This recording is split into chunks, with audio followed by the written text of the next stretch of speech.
Oke, halo semuanya, bertemu lagi dengan saya Agung Isra. Akhirnya kita bertemu lagi di kesempatan kali ini. Setelah 4 bulan channel ini tidak aktif. Sebagai obat rindu saya kepada penonton setia channel ini, kali ini saya akan meracuni teman-teman dengan sebuah gadget yang keren menurut saya, yaitu sebuah alat yang bisa membuat TV yang biasa menjadi Smart TV. Yaitu alatnya, ini dia, Mi TV Stick.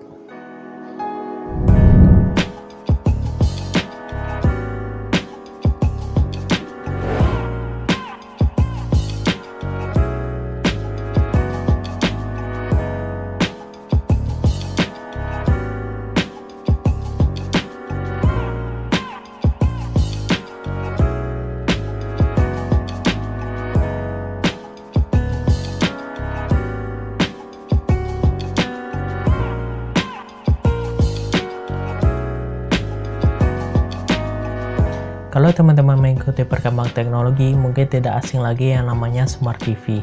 Apalagi 2 tahun belakangan ini, sudah banyak produsen TV yang sudah membuat Smart TV dengan basis Android.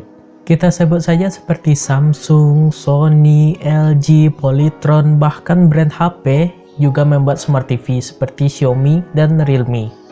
Dan harga dari Smart TV sekarang tidak semahal pada saat baru booming yang namanya Smart TV. Akan tetapi tidak semua orang ingin mengganti TV-nya setiap saat. Ada yang baru beli TV, ada yang masih sayang ke TV lamanya, dan ada juga orang yang ingin merasakan yang namanya Smart TV tapi budgetnya tidak cukup untuk membeli Smart TV. Xiaomi yang melihat keadaan seperti ini mengeluarkan sebuah alat yang namanya Mi TV Stick yang bisa membuat TV biasa menjadi Smart TV dengan harga 500 ribuan. Jadi alat ini bisa mengubah TV yang biasa menjadi Smart TV dengan syarat utama yaitu mempunyai port HDMI. Termasuk monitor komputer juga bisa asalkan mempunyai port HDMI. Lalu bagaimana untuk TV yang lawas atau TV jadul yang masih menggunakan port RCA atau yang warna merah, putih, dan kuning itu? Jawabannya bisa, tapi kita membutuhkan sebuah adapter dari HDMI ke RCA. Teman-teman bisa cek di toko online, sudah banyak yang jual adapter HDMI ke RCA. Misalkan teman-teman cek saja di toko online, sudah banyak yang jual. Dan saya sendiri di belakang ini menggunakan TV Samsung N5001 dengan ukuran 43 inch dan resolusi Full HD. Tapi sayangnya belum Smart TV. Tapi dengan alat kecil yang satu ini, TV di belakang ini sudah sama dengan Smart TV yang ada di pasaran. Bisa teman-teman lihat, sekarang sudah ada tersedia Google Play Store, YouTube, ada YouTube,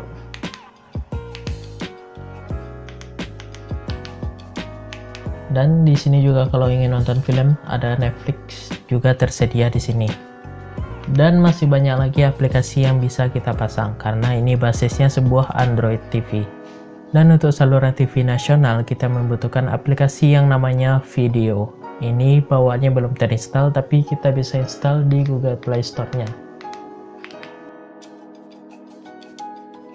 Dan kurang lebih tampilannya seperti ini. Di sini ada Indosiar, Trans TV, RCTI, Global TV, Trans 7, MNC, dan masih banyak lagi TV nasional yang tersedia.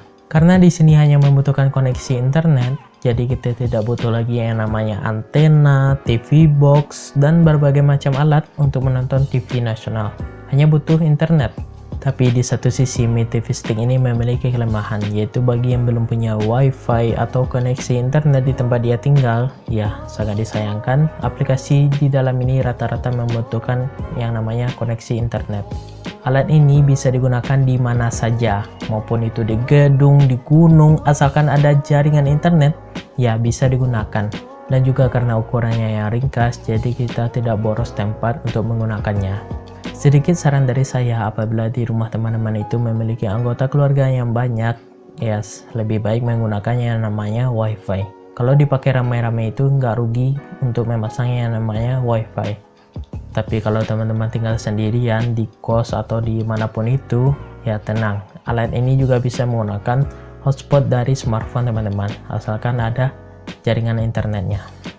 Dan untuk pemasangan alat ini tidak sulit, tapi sebelum itu kita lihat dulu apa saja isi dari box Mi TV Stick ini. Pertama, kita mendapatkan buku panduan, lalu Mi TV Stick-nya, lalu sebuah remote Bluetooth, kabel dan charger, dan juga kita dikasih HDMI extension yang gunanya apabila TV kita sudah mepet ke dinding, kita bisa menggunakan kabel tambahan ini. Dan untuk cara masangnya, tinggal dicolokkan ke port HDMI. Lalu jangan lupa power atau listrik untuk alatnya. Sedikit info, di sini kabelnya sama seperti kabel smartphone pada umumnya. Untuk powernya, di sini kita bisa menggunakan charger di paket pembelian atau menggunakan port USB yang ada di belakang TV. Karena biasanya TV yang seperti ini ada port USB di belakangnya. Atau kita juga bisa menggunakan power bank.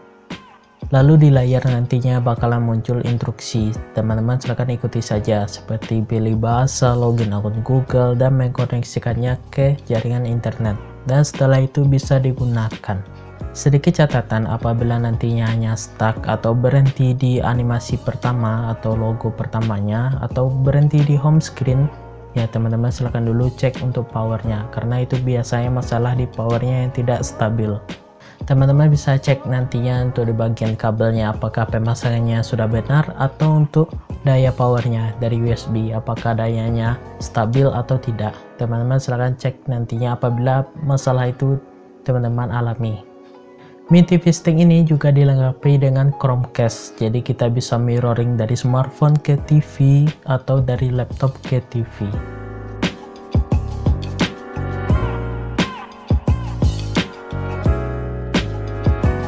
Dan kalau teman-teman penasaran untuk spesifikasinya, teman-teman silahkan cek berikut ini.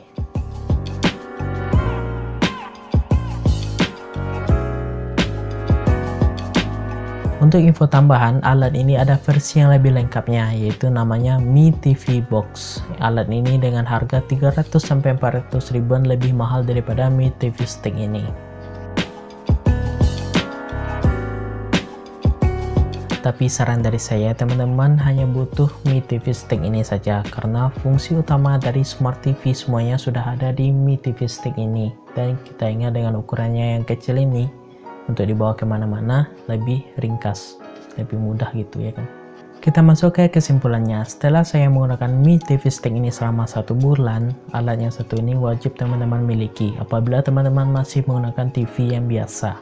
Kalau biasanya di TV itu kita hanya mendengar sinetron, berita, atau yang lainnya, ya hanya sekedar itu saja. Berbeda cerita kalau kita sudah merasakan yang namanya Smart TV. Di Smart TV pilihannya beragam. Apabila kita ingin nonton sinetron juga bisa, nonton film juga bisa, kalau ingin nonton YouTube juga bisa, atau ingin dengar musik di Spotify juga bisa. Dan kalau bosan, ya bisa bermain game juga ada di sini. Karena tentu saja ini basisnya Android. Apalagi kalau kita ingat dengan harga 500 ribuan dan semua hal yang kita dapatkan, ini menurut saya sangat worth it untuk dibeli. Dan sejauh ini belum ada pesaing yang bisa menandingi alat yang satu ini dengan harga yang segitu. Dan mungkin pembahasan kita sampai di sini dulu. Dan kalau teman-teman ingin membeli alat yang satu ini, silahkan cek link yang ada di bawah, karena saya sudah menyertakan link pembeliannya. Dan kalau teman-teman suka dengan video ini, silahkan di like. Dan kalau ada pertanyaan, silahkan tulis di kolom komentar di bawah. Nanti saya bantu jawab teman-teman kalau ada yang ingin ditanyakan tentang alat yang satu ini. Dan kalau teman-teman suka dengan konten teknologi, silahkan subscribe channel ini, karena channel ini banyak membahas tentang teknologi. Ya mungkin segitu dulu. Saya Agung Isra. See you the next video. Bye.